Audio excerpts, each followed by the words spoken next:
জান, তুমি সুলতানরে নিয়ে কই যাও? তোমার জন্য ঈদের জামা আনতে শহরে যাই। সত্যি তো? হ হ। আমার জন্য লাল জামা নিয়ে আইবা। আচ্ছা মা।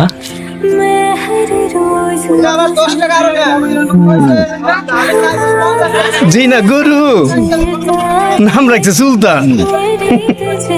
বাহ, গরুটা তো অনেক কিউট। এটা আপনার? হ মা, ওর নাম সুলতান। ভাই হাসান সাহেব আসছে। হাটের বড় গরুটা কোন দিকে? সুলতান, সুন্দর নাম তো। হাটের সবচেয়ে বড় গরুটা হাসান সাহেবের হওয়া চাই। ভাই ওইটাই বড় গরু। ও এটাই, তাহলে এটাই নেব। হ্যাঁ দেখো, কিচ্ছু করবো না, ধরো। হাই সুলতান। সাবধানে দেখো। বাবা, হ্যাঁ? এবার আমরা সুলতানকে নিব। হ্যাঁ,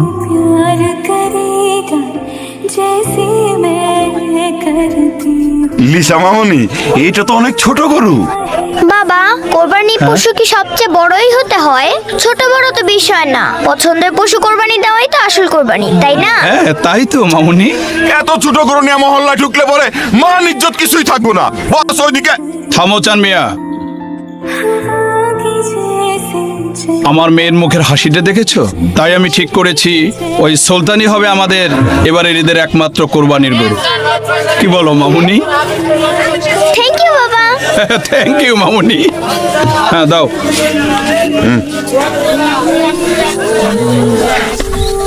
বাজান, কি রে মা?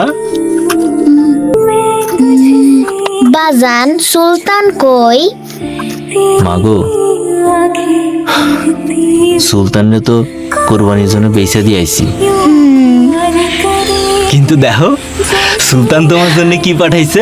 বাহ, লাল জামা কত সুন্দর। আর তোমার মায়ের জন্য আনছি বাজারের সেরা সিমেন্ট।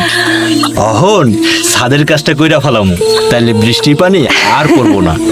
প্রিয়জনের জন্য আমরা কি না করি, কেউ উৎসর্গ করে দিই আমাদের অমূল্য সম্বলের, কেউ ত্যাগ করি আমাদের অহংকারের। লোক দেখানো নয়, আদর্শ কোরবানি প্রিয় পশুকে সৃষ্টিকর্তার নামে উৎসর্গ করাতেই। চলুন কোরবানির প্রকৃত মহিমা ধারণ করি অন্তরে।